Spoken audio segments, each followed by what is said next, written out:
Hey, Let's the unmute us. fancy intro. Fancy intros, because we be fancy, here at the Kessel chat. How's it going, Ryan? Hey, how you doing, Jeff? It's I good am to see good. you again. You too, brother. And for everyone watching, we couldn't help it. We were trying to curb our enthusiasm during the green room while we're waiting for the countdown timer to run out, and we're like, I can't. We're both Ryan's like, we just can't stop talking about this. I have to just so much in our heads about the Rise of Skywalker, which is what we were talking about this week. I put the Duel of Fates up there as our primary subject matter, but we're talking about the Duel of Fates. We're at script from Colin Trevorrow. We're talking about the Rise of Skywalker. Should this have been 2 movies? I mean, we just got so much to cover. So thank you everyone who's watching. It's so awesome to have you here. If you are here, shout out where you're from, where you're watching from. Put it in the comments. We will happily do that and talk with you. If you've got questions along the way, throw them in the comments. We'll happily chat with you about that stuff. But we have got just so much cool stuff to talk to. And Ryan, I'm going to let you kind of lead this one off, because when you came out, when we kind of wrapped up the last episode, and you're like, I have these things, you had the most natural segue at the end of the last episode. And then you haven't read the Colin Trevorrow script and plotline. You got to do this. I got to let you go. Okay, I don't know. Okay, so we were just talking about this before we went on the air. This is a topic that happens in my house all the time. Unfortunately, my wife has to listen to me talk about, oh man, this could have been done differently, or this could have been done differently. And on Monday morning, quarterbacking the Rise of Skywalker, and sometimes the whole sequel trilogy. But I feel like if you're a Star Wars fan, this is a thing that you do. there's your holy trilogy that no one ever touches, where it's like Star Wars to Jedi, where it's like, oh, we'll leave that alone. But like, I was a big fan of the Michael Beretti Belated Media series around if he rewrote episodes 1, 2, and 3, which, by the way, I don't agree with all of his choices, but is a great alternate universe. I almost wonder what those prequels would look like, and I feel like there's all of this. Oh man, it's not a good, and this is sometimes like a toxic fandom, which is where people start to go, oh, like I feel like there's a toxic fandom, a part of release the Snyder cut. And so I'm not one of these Yes. fans that's like, release the Trevorrow cut, because obviously that was never shot. But I'm really Details. interested in this alternate path that Disney could have taken. And I feel like now, and maybe it's because of how we're engaging with media, or it's how much media is available, or how much our involvement as fans is with these people, like at Comic Cons, online. Like I think about things where you have fan bases like Game of Thrones, like the DC expanded universe, like Star Wars, and people live in this time also where you get wonderfully executed movies like that have a really good balance of really hard choices, but also a good mix of things like fan service, like the Marvel movies. Mm-hmm. And I think that people then start to go, oh, I wish it could have been this way. And the thing with the Trevorrow script is you actually get to see this was an alternate idea. And Jeff, I know that I'm talking a lot already at the start, and by the That's way, okay. I could do this all day long.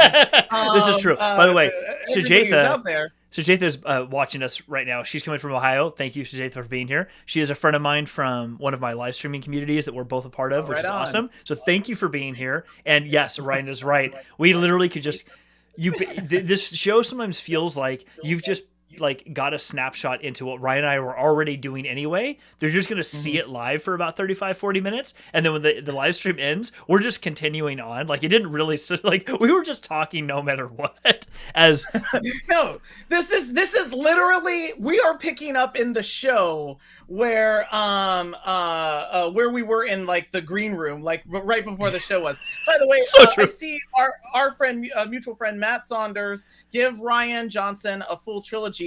You could also make that I a Y. You could give me a full trilogy. I could write you an amazing trilogy of Star Wars. I believe this. I believe this.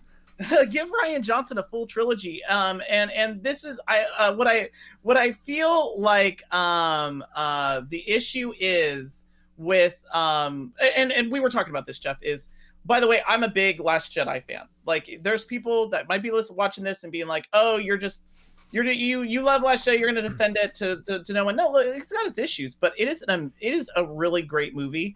And even people that were on the outs with the sequel trilogy and on the outs with The Last Jedi have even come back now and said, of the three, The Last Jedi is obviously the strongest movie.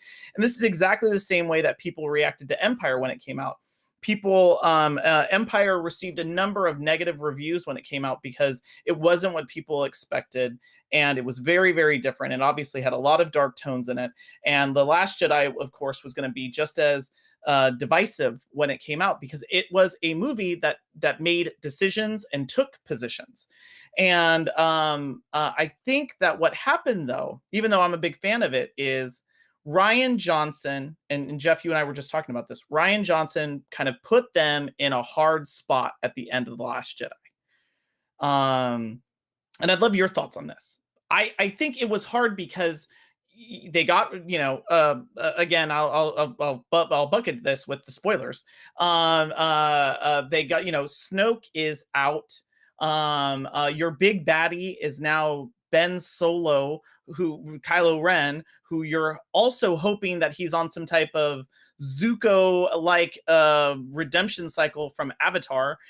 So how does your big baddie become a good guy at the end of your movie? You need another big baddie. Where do you go with these things? And of course, the very tragic passing of Carrie Fisher kind of only made it even more complicated. And I think they looked at the Trevorrow script and they saw the reaction from the audience from The Last Jedi, and they went, "Oh, no. We need to make this light, happy, and fun. And we need to do a bunch we need to make this a little bit easier, make it a little bit more accessible, make it a little bit more like the Force Awakens. Oh, hey, let's go get JJ Abrams and come in." And I think that's where they had to start, and I think they tried Yeah. to then work backwards from there. You know So what's I'm sorry, go interesting? ahead. No, you're cool. I didn't realize I was muted there for a second. What's interesting about what you say there is I had earlier I had a feeling that, like, based off of our previous conversations, like, I feel like this is gonna be that first time that Ryan and I finally disagree on something when it comes to Star Wars. We're like, oh, I should have had like an emote on a button that I could have hit that are like, explosion, we're disagreeing. But you know what? I hadn't thought about it the way you just described, which is Ryan did very much paint them into a corner when it came to, and Yeah. I'm not saying it's a bad corner, but he Nope. did paint them into a place that, like, the story had to continue a very particular way, or I should say differently, is it didn't have to continue a different way. JJ could have come in and said, no, we're going to scrap that. We're going to do the Trevorrow thing and no big deal. And it probably would have worked fine. Yep. But something you just said that I realized as you were saying this is, and Kathleen Kennedy has said this, Kevin Feige has said this about the MCU too when he's been doing those things. And so has Filoni and Favreau. All of them have said this stuff but I go back to Kathleen Kennedy. As much hate as she gets right now, Yeah. something that she has stuck with, I'm paraphrasing, but she has basically put out a message that the reason for doing the decanonizing the Legends material and creating a new canon is because now we have the ability to bring in a whole new audience into Star Wars that was never part of this before. Yep. And I think that's super, super important and critical to the reason they made the decision they did. One of the reasons they made the decision to do what they did for episode 9 is, sorry, blanking there for a second. If for episode 9 is that you need to be able, if you're doing this, you're gonna have to go full bore into this, and you need to be able to keep around an audience that doesn't need to have any backstory on any of the stuff that came in Legends, or even the groundswell of information that made you geek out about Star Wars in that way. You need to give them a self-contained story because they very likely have not seen any of the other stuff, or you have to play to, if this is what you want to go for, you have to play to, they haven't seen Solo, they haven't seen Rogue One, they haven't seen any of the Clone Wars, they haven't seen anything. They're just watching this. And if you want them to be somebody who sticks with you to whatever the next thing is going to be, you've got to conclude this in a way that makes them walk away going, oh, the Jedi, this is cool. And as much as you and I want that Trevorrow idea, these deep, geeky things that are fun, and it would have been amazing, the problem is all that thing you were trying to do by bringing in this whole new audience, this new generation of people to the idea of Star Wars and what it could be and what it has started to become, you risk losing all of them to, like, you just went super nerdy on me and I don't get what you just put on TV. And you know what? Maybe I just won't watch the next thing you put out or that other thing you put out or the other thing you put out. And I think, that's a really important part. I'm sure it's a nuance and like one piece of the decision, but it really strikes me that that's a very strong reason why they went the way that they did. Oh yeah, I think and by the way, like, I think that Return of the Jedi and the story that I think that Return of the Jedi is also affected by the reaction to Empire. I think that movies movies are very reactionary. Like, I think that episode 2, Attack of the Clones and Revenge of the Sith are very reactionary to the fallout from episode 1. And so you see things where it's like there's adjustments that need to be made. And I actually agree with you. I think they ran into an issue of, like, the universe was really, really big. And I think they were worried about ending it in a way, like building up walls that would kind of end out like kind of bookend the Skywalker saga. I think what they were hoping to do with Rise of Skywalker was revisit these new characters, obviously, give them some closure on their journey, but then expand and make open the universe. And but I think in their attempt to try to do so, the story got lost a bit. and the person whose story to me gets lost the most is Finn's. Finn was my favorite character in The Force Awakens. And one of the things that I liked in the Trevorrow script that I think, and by the way, I keep saying Trevorrow, it's Trevorrow and somebody else. One of the things that I liked in the Trevorrow script, and by the way, there's another character that I'll get to, Rose Tycho, who I also Yes, feel like got a terrible not disservice not just the in, character, not just the character in the in movie, but also the actress in real life the just died, actress. Oh, which is a I whole can thing we go should go down to. But I could talk for days on this. There are two characters that I really enjoyed that I actually enjoyed their storyline in The Last Jedi that I would have loved to have seen what happens in the Trevorrow script. So I'm going to jump in a little bit on that script. If it's okay, Jeff, I'm going to talk a little bit about the Finn story because that is one of my favorite parts. Like, I feel like you can get lost, and I know we've talked about this in other episodes. You can get lost in the Jedi actually, of it all. right. Hold that thought for a sec, because by the way, I think this is a really important thing. So Sujatha said this a minute ago. I am that whole new audience, and Sujatha, I'm really happy you said that because Ryan, as you're going down this path, I think this is Sujatha. We would love to hear I'd love to hear your input too as Ryan's going through this because it's I think it's so important to like this larger story that they are trying to tell and to bring an audience into. So Ryan, I'll give it back to you, but like I really, Sujatha, I'm really glad that you brought that up. No, and by the by, it's like I hold nothing sacred. I know that Jedi is a very popular religion. I have no religion when it comes to these things. But what I am very passionate about is storytelling. I love a good story. And by the way, like I didn't walk out of Rise of Skywalker bummed out. I walked out of episode 1 bummed out. I walked out on my birthday. I walked out of episode 1. It came out on my birthday, and the whole theater. So you're not a Jar Jar fan. That's what you're saying. No, I mean, look, I swear to you that like. Okay, we're gonna take a quick diversion here, but episode 1, I was so excited for that movie. I mean, it was never gonna meet my expectations. But it came out on my birthday. It was one of the greatest experiences of my life. Like, it's an amazing day, and then it's going to end with watching one of the most anticipated movie of all time. And I walked out with my girlfriend at the time and I was sat in my car, and I was just like, I think it was bad, and it was like hard to admit. And by the way, like I have a new appreciation for episode 1 now, but I didn't leave Rise of Skywalker bummed out. In fact, I brought my daughter to go and see that movie. My wife, my daughter, and I all were there, and we really enjoyed it. I think though what I'm looking for is a little bit more. And to use Finn as an example, Finn's story is an amazing arc that I feel like deserves a little bit more to its completion.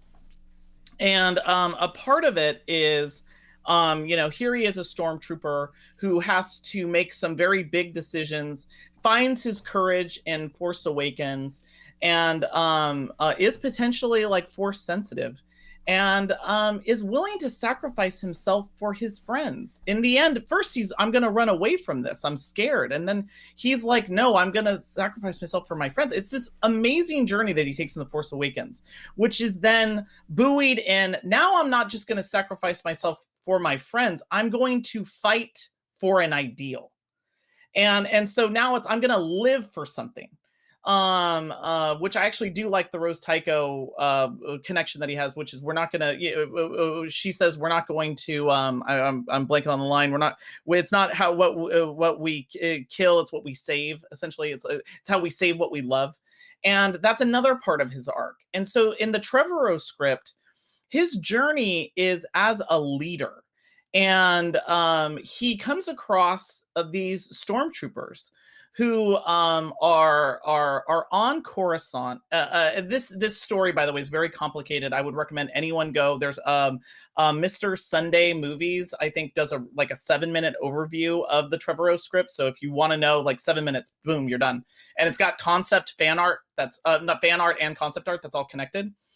So I think that Finn's story is one of these things where here he is on Coruscant and he comes across these stormtroopers who are like him. They are now people, they are people that are lost, that are looking for a direction, and Finn leads them. And I feel like there are these things, these big concepts that are not closed on.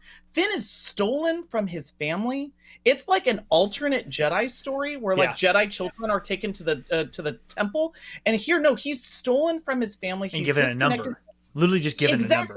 Yeah. And by the way, they borrow some of these concepts in Rise of Skywalker, but it's not in the same way, where he goes and finds these stormtroopers and they're like, you know, what should we do? Like how can we live this new life? And I'm not joking around. Like, this to me is amazing. Finn says, start with a name. Start with a name that you can call yourself. Mm-hmm. And it's about owning your identity. And not letting something else tell you who you are.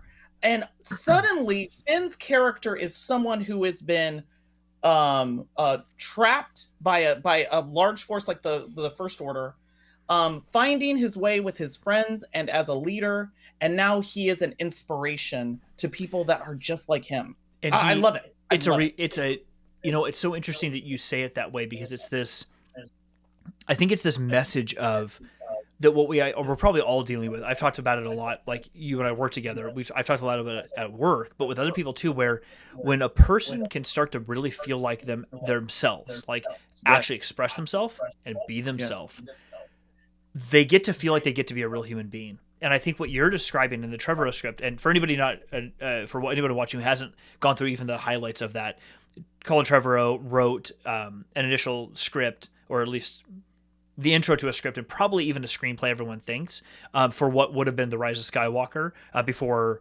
he had creative differences, and he and his team had creative differences with Kathleen Kennedy and the producers, and they stepped away, and then J.J. Abrams was brought in and wrote a new script. And part of that, what you just said, Ryan, is that in that concept, Finn went to Coruscant, which is used to be the center of the galaxy, or the center of the new the Republic, and which is an Egumenopolis. It's a planet city, essentially, 5,000 or 6,000 levels of city into this core, and meets some stormtroopers and helps actually start not a revolt or a revolution, but really like an uprising of like, we're going to go back. And I think it's so important because Finn, you're right, Finn's story starts with FN21. Oh no, dude, I'm Poe. I'm not going to call you that. I'll call you Finn. Yeah. And literally his entire identity as a character starts at that moment, and you can see it happen. He goes, Finn. Yeah. Finn. And you almost see his chest pump up. And it was, for me, when I watched it, I'm like, I go back now when I watch it, and it reminds me of like the journey I'm kind of on myself, where I'm like trying to have less self-confidence issues, where I'm like embracing the person I actually am. And that right there is like, holy crap. Like, that was a hugely missed opportunity with that character. Like, he was still there, and he's still prominent. He's still a main character, just like Poe was a main character, but there was so much more they could have done with him, with Finn. It reminds me a lot, without getting too far afield from Star Wars, it reminds me a lot of how Cyborg was treated in the Snyder cut of the Justice League compared to the original. My gosh. Like, I don't want to go down that whole rabbit hole, but like how he was treated as a character, and he is literally, anyone who's seen the Snyder cut, you realize like Cyborg is literally, it's a night and day difference. Like, it is not even the same of the movie. He's the Cyborg. Heart of the movie, 100% in all forms. Yeah, mm-hmm. And I feel like Finn could have been that for everybody, because Rey she's becoming a Jedi, or she's down the path of having a Force embrace, which is great, but it still has that sort of like space wizard sort of appeal over here that's mystical and magical and fun. And then you have the bad guy, the polar opposite, the binary good and bad. But then you have Finn, even with Rose. Rose is an amazing character too, but Rose and Finn, but really Finn there as the sort of, I'm just a guy, I'm just a person who had no identity, who gains an identity, and now has to find his way amongst all of these seemingly bigger events happening that he doesn't know how to have an impact on. That's a thing that people can actually relate to. Like, you can find yourself in that character so much so in so many different ways. And if I just hearing that, for me, like, go back and rewatch those first two movies, and I bet you reform how you see the story that is playing out when you think of Finn in that way. Yeah, and again, I think that this is where it's like you got to make choices in a movie, and we've talked about this. You've got to make choices in a movie. You've got to make choices in art, and you got to commit. And by the way, sometimes those choices are wrong. Like, by the way, my talking, and we've talked about Justice League and the other movies. I am not a Zack Snyder fan. I think it's great that he got a chance at being able to tell the movie that he wanted to make. That's great. It's not. I'm not saying good, bad, or otherwise. I think it's great when an artist is able to do that. But I do appreciate when someone makes a choice. And I really feel like Rise of Skywalker, and I saw some comments flashing up on the screen. I was happy. Like, these are characters that I really enjoyed, and I really. And of course, like, I think it's really easy to be a big fan of Rey. Like, I was a huge fan of Rey. Like, when she pulls that lightsaber and it's in the snow in The Force Awakens, Dude, that yes. is like artwork to me. Like Oh, that, and I was like, I had totally bought in that Finn was the Jedi, and Finn was going to, be this new Jedi. And then when she pulls the lightsaber, I was like, I oh, was in and I the mean, theater with obviously, my even wife though. watching this, and I remember going, and my wife, she's like, "Are you okay?" I'm like, "Oh my god, oh my No, totally. And it's god." like, I loved that moment. I love that character. One of the things, and I'll talk about Rose a little bit too, because I'm a big fan of Rose. Mhm. And I feel like Rose did not get what she deserved, and the actress, I should say too, did not get what she deserved in Rise of Skywalker. What was she shooting for? Maybe 2 or 3 days on the set. I would have. I feel like her story is also intrinsically connected to Finn's story. Mhm. They're both two characters that are in search of their identity through a larger, like, and again, these are things where it's like something's an allegory for something else, something's a metaphor for something else. The larger battle that's happening is one about the identity of this galaxy that they're in. Are they going to be this first order, or are they going to be that spirit of the rebellion? Yeah. And I also feel like there is some great lines in Rise of Skywalker. I'm sorry, not Rise of Skywalker. In The Last Jedi, around, you have to kill the past, and I think that's a problem. I think that you need to remember the past, but you don't need to live for it. And what I would have liked to have seen, and I feel, by the way, it sounds like I'm making it sound like the Trevorrow script for. And by the way, Jeff, thanks for setting the stage. I jumped right into it. Uh, It's okay. uh, I feel like the Trevorrow. It makes it sound like the Trevorrow script is the lost gospel. It's not. It's got its problems. They're the Gnostic Gospels floating out there someplace. Yeah, Yeah, they weren't exactly, canonized. exactly. But it is one of these things where I think there's so much that's great, the good service is being done for both the Finn character and the Rose character. And I also like that it's a compelling story that is around how does a ragtag bunch of people that are in the Millennium Falcon at the end of The Last Jedi, how does the mosquito, or how does David take down Goliath? You know what I mean? And I think that they handle that very well. They make them seem like there's more of an opportunity that they could go and do these things. And so I really like I really do like that in Rise of Skywalker they tried to borrow some of those ideas, but I think that they were kind of worried about making too big of decisions. And you can see that because there's automatic editing that happens in the movie the whole time, Mhm. where it's like, Chewbacca's dead. No, he's not. C3PO's lost his memory. No, he didn't. And that's where it's like, no, it's okay. It's okay to make those choices because I'm still gonna love those characters.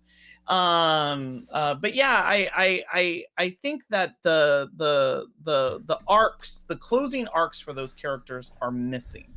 Yeah. And the last thing, and by the way, like, I've come in here with a soapbox. So obviously, like, Jeff's being very like, you're being cool. So I'm gonna stop because No. I need to give more time over to you. No, I dude, you're apologize. totally good. It's interesting that you bring all this stuff up because I was just thinking about the opening scene of Rise of Skywalker. Rise of Skywalker? Mm-hmm. Last Jedi. Last Yeah, Jedi. Last Jedi, where the Dreadnought shows up, and the First Order Dreadnought's there, and I forget the captain's name. And Matt called out a second ago that there was some echo. Hopefully it's gone now. I think I fixed it. Anyway, the Dreadnought shows up, and it's ominous and all these things. And what was interesting to me is not just that scene, but the actor or the character who played the captain of the Dreadnought. Yeah. And you compare him, and I'll get back to your comment about people trying to find their place in this galaxy. And what is this what do we want this galaxy to be? Because it feels like these two waning groups are trying to vie for power, these ideological things, but it almost feels like in that movie, and I don't mean this as a bad thing, I mean this as a very real sort of thing, like these two groups are vying for what the galaxy should look like, but it's almost gone from the Republic and the rebellion and the Empire, this like clear juxtaposed idea of what is good and what is wrong, to those things have been now moved off to the side over here, and they're basically over here fighting this forever war where everybody else is like, okay guys, can you just like maybe, I don't know, figure something out, because we're just trying to do our thing and farm or what have you. And for me, one of the interesting parts was the character difference between the captain of that Dreadnought, especially when the Dreadnought the final bomber like crashes in and blows the whole thing up, and he's like, damn it, like he's just like, I knew this was going to happen, why didn't you all listen to me, but we're here, so oh well. You compare him to the captain of one of the Star Destroyers who finally kills Huxley, or I don't think he kills him, but like that he's on there, and you can tell that he is very like, I am here for you, my emperor. Like, I forget what the character's name was, but he's like, I'm here for you. The end. And it's like, you have the fanatic, the person who follows the demagogue, and you have the person who's a career person. It's not that he loves the Empire. It's not that this person loves what the Empire does or the First Order does, but this is his entire life. This is what he was grow up knowing. This is his job. This is what he does. And this other person was around for the original thing. And is like, no, like bow down before the one you serve, sort of like 9 Inch Nails type thing. Like I am yours. I'm your vassal. You tell me what to do. And I think that seeing those two character differences for me, it really imparted a lot about even the differences within the First Order that were happening at that time. And it makes it seem like there's almost 3 different battles being fought here. The naval battle of military might of the First Order, General Huxley, Brenton Huxley's son, all these things happening with the fanatics following the Palpatine. And it's not that I don't like Exegol and this hidden Sith planet and all that, because I actually love that, like, it's in wild space. I love the bridge to wild space and the Thrawn. I really do love the concept of that. I'll be honest, I think I'm actually, Matt Saunders said it here just a minute ago, I'll pull up his comment. I'm actually very much with Matt on this. I am not a fan of the fact that they brought back Palpatine. That's one of the few story arcs in Legends that I am not a fan of. Like, I get it. Of course Palpatine was doing this, because that's exactly what... Sorry, Trevorrow, you were wrong. Plagueis is Palpatine's master, not Tor Valor or something sure, like that. Like it sounds too much like Valorum, like Chancellor Valorum, who's the Chancellor before him. Like, I don't know. Plagueis, the Moon, the banking clan, that was his master. That was okay. Sorry, but I'll put that soapbox away for another day. But watching that to me was like it just really solidified for me, like, getting rid of Palpatine. Like, Palpatine didn't need to be the bad guy. I didn't like how they set up Snoke dying in the second movie. I didn't like how they set it up, but I'm glad that that's how it played out, because it allowed Kylo to show that there's a humanity there. He could be saved, big air quotes, but that it still was going to require an interaction between him and Rey. But I don't really like what they did with it next, because it still felt too much like Darth Revan and Malak, like saying, come with me, we're going to do this. Oh yeah, cool, dude, no worries, we'll do that. And Rey's like, no, that's not my thing. that could have been, I feel like, and probably a cinematography thing or even a camera angle thing like they did in the Snyder Cut. It just didn't feel like it didn't leave me with the emotional impact that I was expecting that to leave. Like, because I saw it and I saw that, like, okay, you were setting up this great emotional impact in this story between the light and the dark. And more realistically, not even the light and the dark, like somebody who thinks he wants to be the dark and the bad guy, but he really isn't. He's kind of like that stereotypical emo kid who is doing this just to fit in. And then you have, and I don't mean to be derogatory to anybody, but like, then you have Rey, who is like, I don't know what I want. Everyone tells me that I got Jedi. I got force powers. I can pull summon a lightsaber to me, but I don't know what the hell this is. Like, I don't know what this is. I actually liked that. I liked that they're like, the light and dark, but not really, because they don't actually really know what, like, he's just a pissed off kid because he doesn't really know what this really means. He doesn't know what it means to be Sith or be a dark side. Like, he's not Dooku. He's not like, I chose this and I knew what I was getting into. It's almost like they're both almost like not quite there, but then I really didn't like how they treated that. I mean, the duality between the two of them, what was the term they used for it? The dyad. The force dyad. The force dyad. Like, that was an interesting concept, and I thought that could have been developed out more, but something to me and how they played together felt too like at the end of The Last Jedi, where she's on that planet, he reaches out, makes that connection with her again, and she stares at him, and then all of a sudden the rocks fall and he can't, or she goes up in the ship and can't see him anymore, and the door closes, and that's it. He's like, oh, I guess he can't see her anymore. That should have been the last time they had connection with each other. Like, right there, connection severed. They don't even connect with each other anymore. But it still felt they tried to feed off of that a bit in the third movie, and I'm like, no. That was the ending. Like, a scene him disconnected from her was like, cool, you're disconnected now. The disconnection has now occurred. We're done. But you brought it back in the more of the dyad idea, and I'm like, I like that, but you just in my opinion, you contradicted yourself a little bit, and it took me out of the story a little bit. Yeah, and by the by, like, the end of Last Jedi, there is like a really great sequence where, the rocks fall and everything, and I like that whole thing that you're talking about with the connection. But one of the things that I love about one of the things I love about The Last Jedi is in the end of it, Kylo and Rey can see each other. And she lifts the Falcon door, and it closes slowly, and it's like we're no more. And you know what? That right when I saw that, I was watching that with my wife and saying, "That's the Godfather." That's the slow close of the door of the Godfather. We don't know each other anymore. And by the way, like, that movie is a lot about again, I know we talked about gaslighting before. Like, Kylo Ren is legit gaslighting Rey in that movie, yes, trying to manipulate Rey. Your family was nobody. They were nobody. They're just nobody. Yeah, like, he says that to her. Yeah, and the love, the line delivery, all of that. It's very much a prequel to A Marriage Story.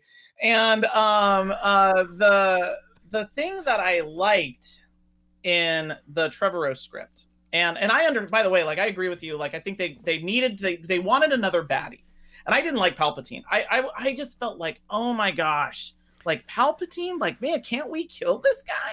Yeah. It felt too long. It felt too long in the tooth. It's like, dude, just let it go. Let the dude be done. We don't need that to be the bad guy anymore. Yeah, it's just like it's just one of these things where I felt like they needed a baddie, and they were worried about introducing a baddie in the last film that they had never talked about before, or that they had never seen before. And they were like, oh, well, we need to get this big baddie, because there's got to be someone that's bigger than Kylo Ren, so that way when Kylo Ren turns on a heel and that there's someone that's bigger than him that we can defeat. And by the way, it could have been a concept. It doesn't necessarily need to be a person. By the way, Matt Saunders has some amazing comments in here. I also think that Disney could have used the Star Wars stories movies that were coming out in the middle of movies as a way to prep other things, in the way that Marvel had side stories that prepped other stories. Oh, 100%. Like, I felt like Rogue One could have been a really great way to actually introduce a concept that would be connected to Rey. I felt that the Solo story would actually be a really great way to introduce some other ideas that could be harvested in what became Rise of Skywalker. Yeah. But, those were all standalones. It is what it is. I actually think you can have a cognitive thread that's running through all those movies. But the thing that I feel like they could have done, and we talked about this, and I think this is even on Twitter, is they could have done a little bit of out of the box thinking and said, guys, we need a new bad guy. And guess what? They introduced the Emperor. I mean, the concept that the Emperor is around, but the Emperor doesn't become a threat until Jedi. They don't have a great. They have like Yeah. a weird ghost image in Empire, but in Oh well, they he's like could have he done. if he Oh, ever go ahead. comes out of his like encasement, my master kneels down, and there's a Yeah, hollow, and he talks to him very much like Snoke does in the yeah, Force Awakens for a moment, but then that's the end of it. It's like that's fine. Like we don't need him to be. He doesn't need to be like Vader is scary enough. Like you don't need Palpatine to be the thing. And the third movie, it made sense that he was there because he was going to end up being the crux of what they were doing. But yeah, I'm with you. Like I Palpatine didn't need to be the baddie in the last one. He didn't. no, he didn't. And this is where I think, okay, guys, maybe this is two movies. Maybe what we're talking about isn't an episode 9. Maybe what we're talking about is an episode 9 and 10.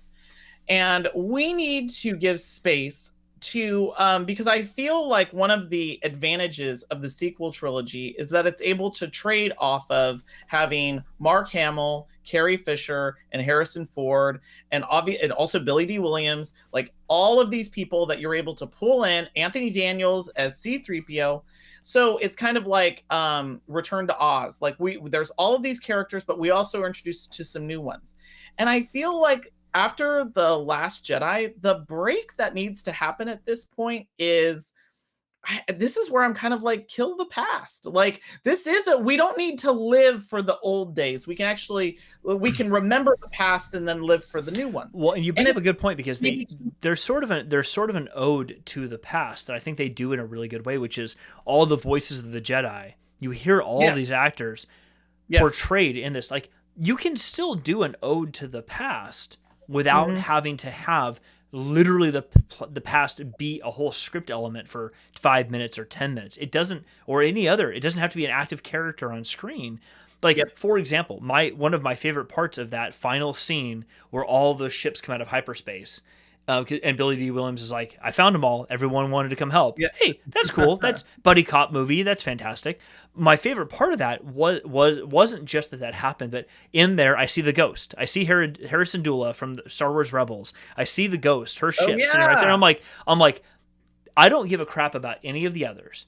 I care about that because it built that through line between all of these different stories. I don't need to see her. I don't need her voice. yep, Kanan Jarrus or Caleb Doom, whatever. Like his voice is in amongst the other Jedi talking. oh yeah, That's great, but we don't need to see them on screen for the impact to be felt in the story. You can still have that impact without having to make it a full-fledged character. And I think that might be partly where you're getting at here is like there are other ways to perpetuate the story on screen that don't include that. And I think yeah. they opted too much for making them a full element on film, as it were, as opposed to an allusion to something that created an impact emotionally for you without ever having to see it, like through camera angles or storytelling, audio, etc. It doesn't have to be right in front of your eyes to make that same emotional impact on you.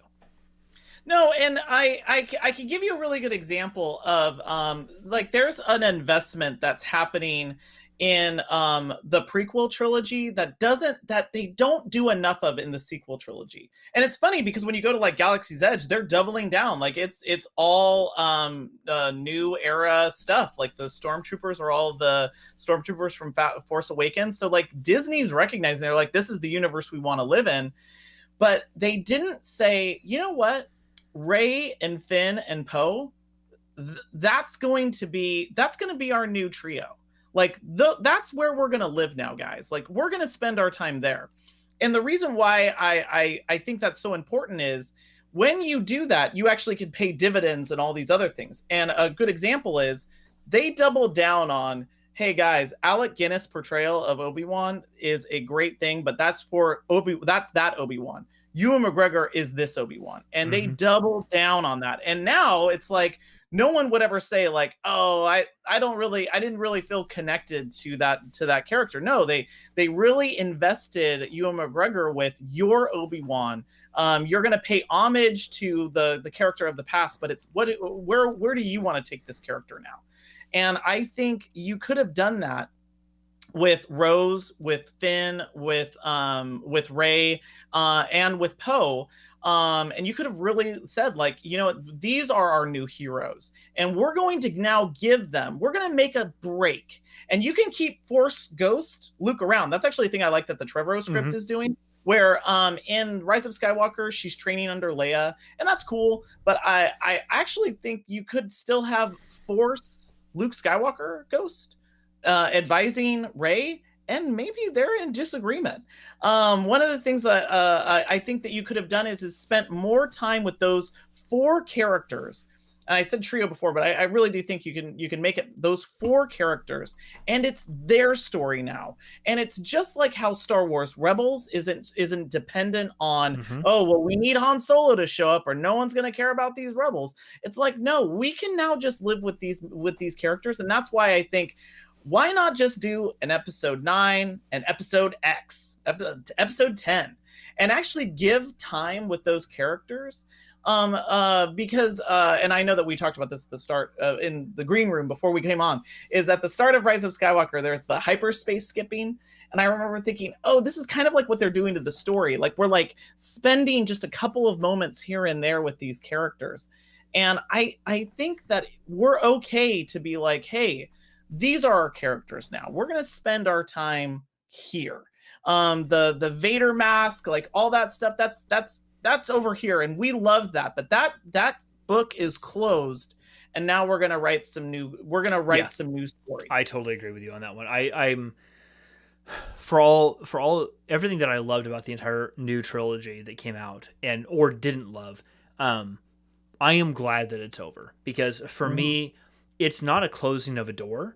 To me, it's an opening of a whole bunch of new doors. I mean, yes. If anyone who's watched The Mandalorian, to everything in season 2 opens up all of these new doors to new characters. I mean, Boba Fett's getting his new show. The Bad Batch is coming out like in a couple weeks, which is going to be, if you've watched the trailer for the Bad Batch, it is going to be freaking amazing. Like, people who dumped all over that story arc in the final season of the Clone Wars that came out last year or so.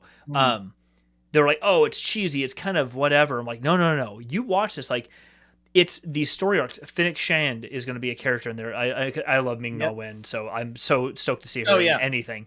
But you see that. You see Ahsoka back. Ahsoka's her character asking about Thrawn. Thrawn is coming back. And what's being rumored is that she's out there looking, in her series, she's out there looking for Thrawn and looking for Ezra Bridger from Rebels. Like, all of these other characters, including Ahsoka, are getting their due, so that whenever some new trilogy or a new movie comes along, and it doesn't need to be a trilogy, it can just be a standalone. Like, Solo and Rogue One proved that to us, that you can have a solo movie that is or a standalone movie, a Star Wars story that is freaking amazing, that tells an enclosed story.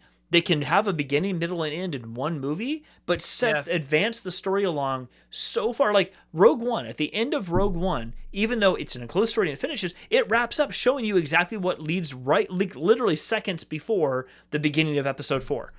But it was one movie. It was just this beautiful throw line. Yeah. Okay. Yeah. Dude, we could keep talking all night. We are so far into this. It is amazing, and I love this. Matt Saunders, thank you for sticking with us the entire time, man. This has been fantastic. Yeah, thank you to everybody. Thank you, Matt. Everybody, we had viewers through the entire thing. We're conversational. This has been amazing. It's what makes doing this show so much fun. Ryan, you brought this topic up, and I'm so glad you did, because it feels just so immersive to be part of it. It's gonna be hard to continue on from here. No, I'm just kidding. We will totally have more things to talk about. That is not gonna be a problem. One of the things I want to get to here soon is like a teaser for the future is the Aftermath. I think it's called the Aftermath trilogy. There's like Lost Stars is not part of the trilogy. I think it's its own thing. But there's the Aftermath trilogy that happens right after like the end of the battle at Endor. It happens right after that. So like for example. The character in The Mandalorian, and he's in the no, he's not in The Mandalorian, but he's in The Force Awakens and a couple others. Snap Wexley. So we see heavier set actor in there. He's in the Aftermath series. We meet the character when he's in he's like 17 years old. 16 or 17 years old. So that's when that story takes place. And then he's back again in these stories. And for me, that's what I love.